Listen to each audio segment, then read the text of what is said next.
Hey there everyone, welcome to Sourav's classes. Here we are with few examples of how to solve the maxima minima from one variable function and also see a few economics application of the same, right? So we have already discussed the concepts of maxima and minima in one variable function in the previous video.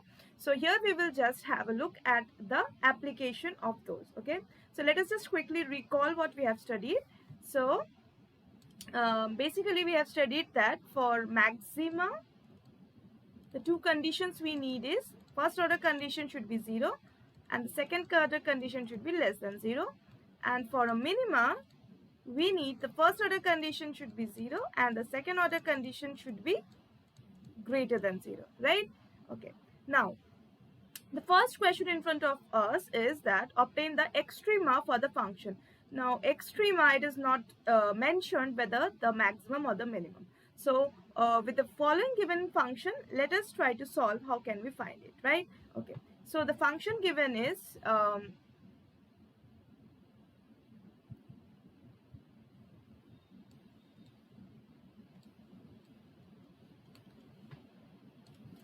C is equals to QQ plus 2Q square minus 4Q plus 4 plus 2Q square minus 4Q plus 4. Now using this function, we have to find out the value of Q for which the function C has extreme values, right? That can be maximum or minimum. First thing first. So number one is the necessary condition.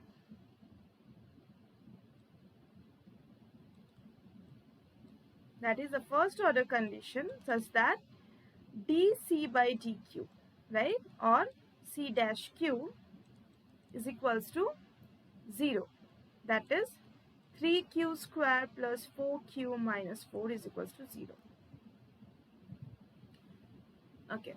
Now here what we can do, we can either go for the Middleton factorization or we can also go for the Siddharth-Acharya rules, right? Now it is a very simple Middleton factorization, so we can just quickly use the Middleton factorization here. So how are we going to find out the value here? Right. So what we will do is 4, right? So 3 4s are 12. How can we divide it, right? So 3Q square plus, so 3 4s are 12 and 6 and 2. So what can I do? 6Q minus 2Q minus 4. Okay.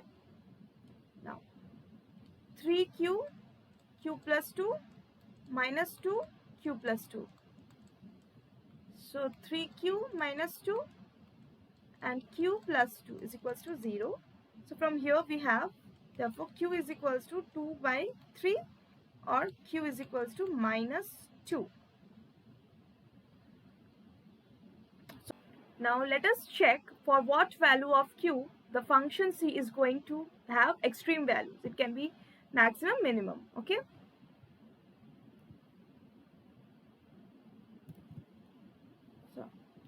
So for that, what we have to do, we have to find out the second order condition. Now second order condition requires f double dash x, right? So here we have Q, so f double dash Q. So let us first calculate what is f double dash Q. So this is our f dash Q. So if we take the derivative of this with respect to Q, we will get our second order derivative. That is 6Q plus 4. Now at Q is equals to 2 by 3, f double dash 2 by 3 is equals to 6 into 2 by 3 plus 4. So this is 8 positive, right? So therefore at Q is equals to 2 by 3, second order derivative is positive, hence C is at 2 by 3, C will have, the function will have a greater than 0 means minimum point.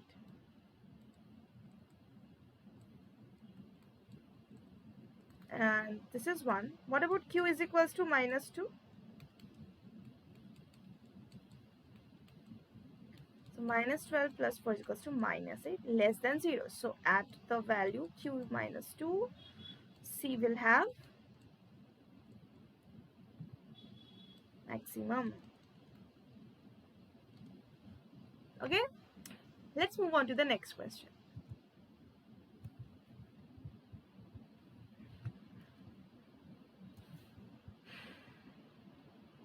So what do we have in the next question? Right. Next question is obtain the inflection point for the function y is equals to x cubed plus 6x squared plus 5x minus 30 and also examine whether that particular inflection point is stationary or non-stationary. Let us recall what we have studied for this, right? So in the previous video, we have studied that for the point of inflection, we need second order derivative to be 0 and the third order derivative to be not equals to 0. And for stationarity, I need f dash x is equals to 0. And if it is not equals to 0, then it is non-stationary. So first order condition, whether it is 0 or not equals to 0, will define the stationary or non-stationary condition. And for the point of inflection, I need second order derivative to be 0 and the third order derivative not equals to 0. So let us solve this question. So let us first write down the given function, which is y is equals to x cubed plus 6x squared plus 5x minus 30.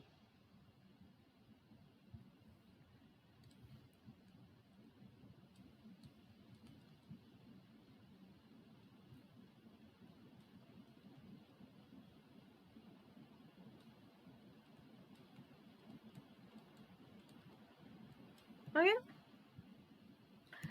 Now, first order derivative f dash x is equals to dy by dx is equals to 3x squared plus 12x plus 5. Okay. Next, f double dash x, that is d2y by dx square is equals to 6x plus 12. So, for point of inflection,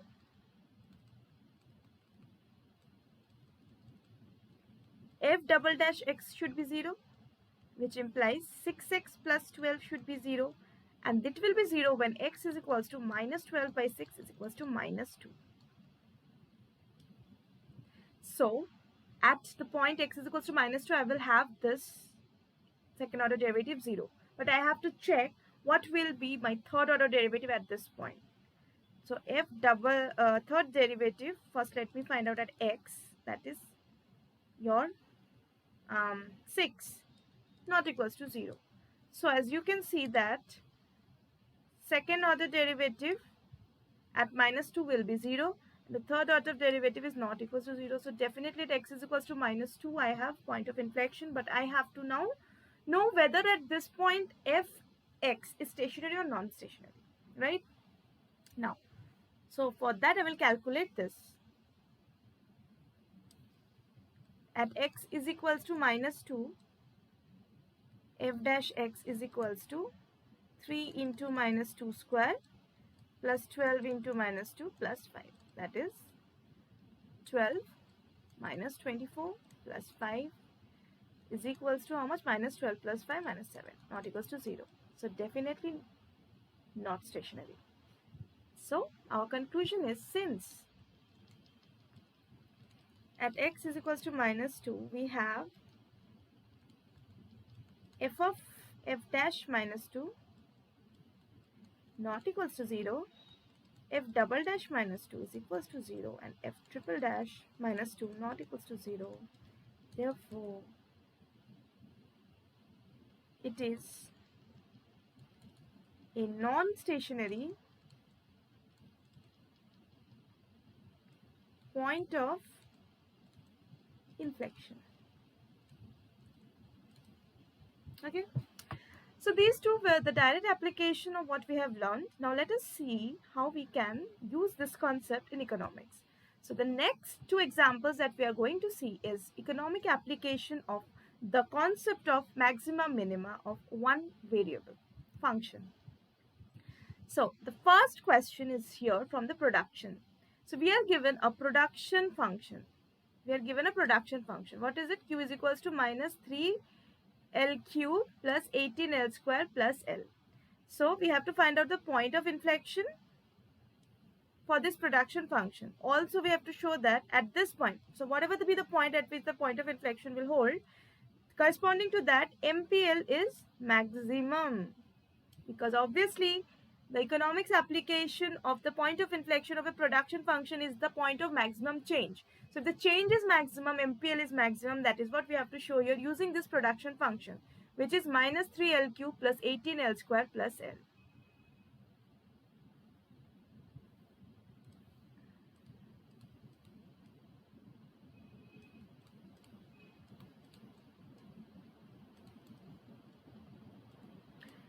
So the production function that we are given is 3 is equals to minus 3L cube plus 18L square plus L. First thing is we have to find out the MPL. Okay, let us calculate the MPL. MPL is equals to delta Q by delta L, right? That is change in production due to change in labor by 1 unit. So that is minus 9L square plus 36L. Okay, now to find out the point of inflection, first order condition, that is F dash Q. Now what is F dash Q here? Delta Q by delta L. What is delta Q by delta L? That is MPL is equals to 0. Means the change is on the TPL point there is here 0.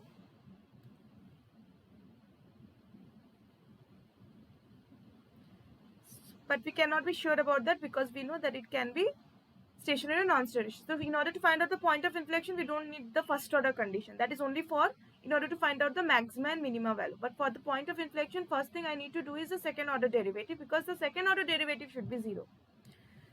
So that is delta 2Q by delta L square is equals to 0. Implies this is what? This is your first order derivative. So this is minus 18L plus 36 is equals to 0. Implies L is equals to minus 36 by minus 18 is equals to 2 units. So at 2 units of labor employment, there is maximum change in output production. What is the interpretation here? The interpretation is at L is equals to 2 units, that is at 2 units of labor employment, TPL change is maximum. Okay, so in order to prove that this is MPL, I have to also check whether the third order derivative is not equals to 0 or not, right? So that is our minus 18 not equals to 0. Therefore, at L is equals to 2, TPL curve will have a point of inflection. That is proved here. But now I have to prove that at this point, MPL is maximum, right? So how can I prove MPL is maximum? I know what is my MPL function. So let us find out its first order and second order condition at L is equals to 2.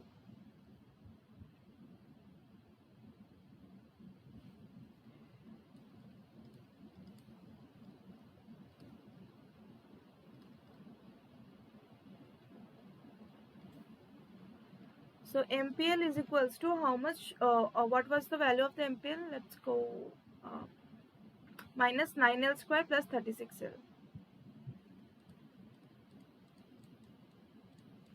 So for maximization,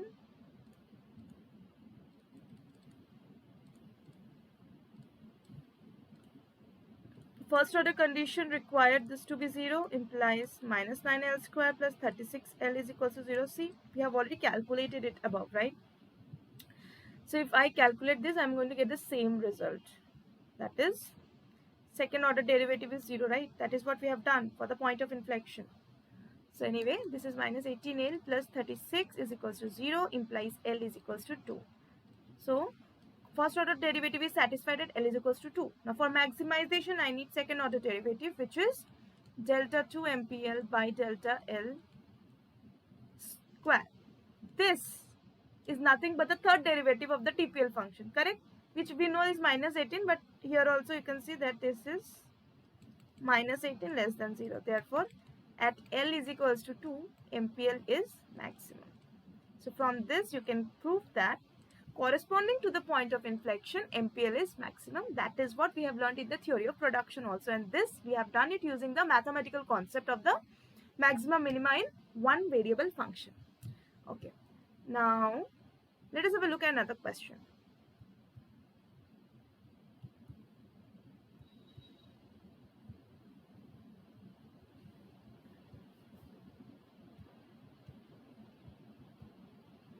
Right, so here we are given, as you can see, we are given a demand curve. P is equals to 20 minus 3Q.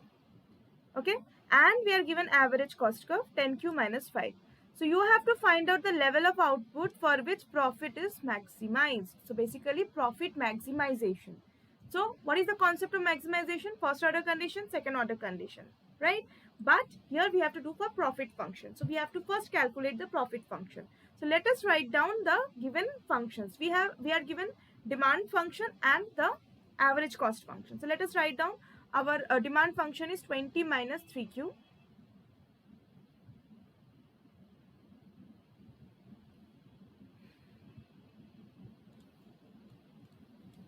We are given demand function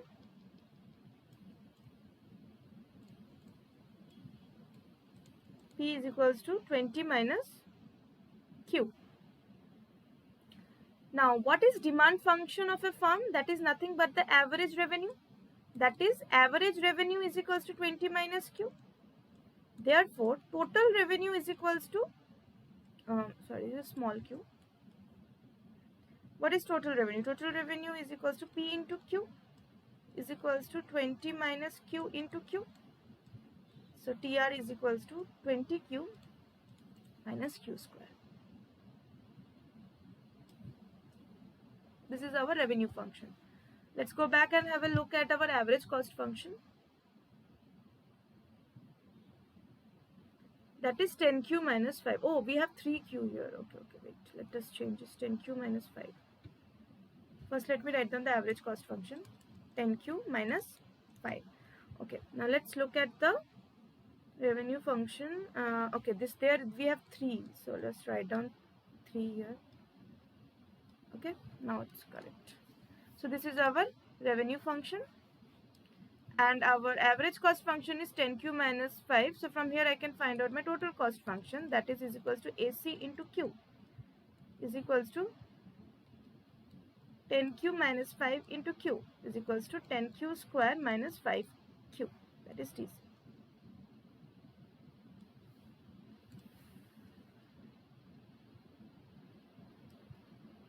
Therefore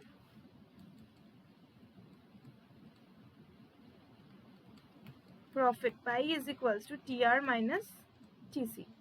This is our profit function. So we have to now build our profit function. Let us write down the revenue function. What is revenue function? 20Q minus 3Q square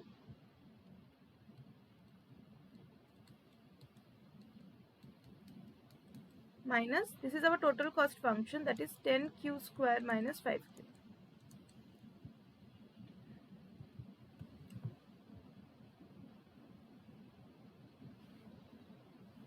So pi is equals to 20Q minus 6Q square minus 20Q plus 5Q. Sorry, this is 10Q. Sorry. So let's just check. 20Q minus 3Q square minus 10Q square plus 5Q. This is my profit function.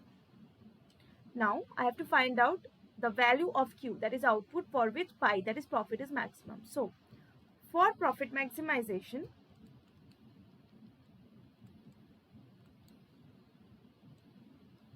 first order condition requires d pi by dq is equals to 0.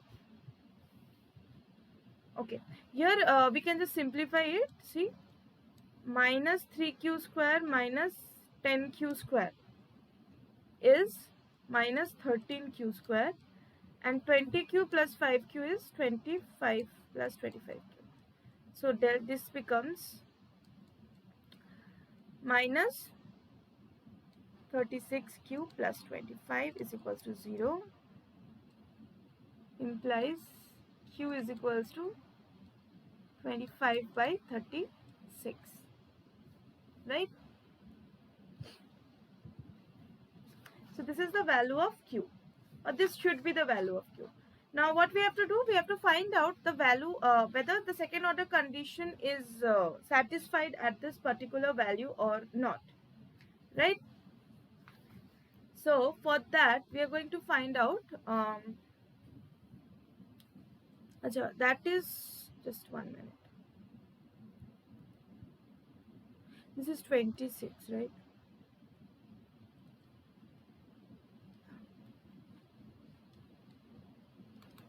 Now second order condition requires for maximization to be less than 0. So let us find out. This is minus 26, which is definitely less than 0. Therefore, at output level, q is equals to 25 by 26, profit is maximized. Therefore, this is our optimum level of output production for a firm.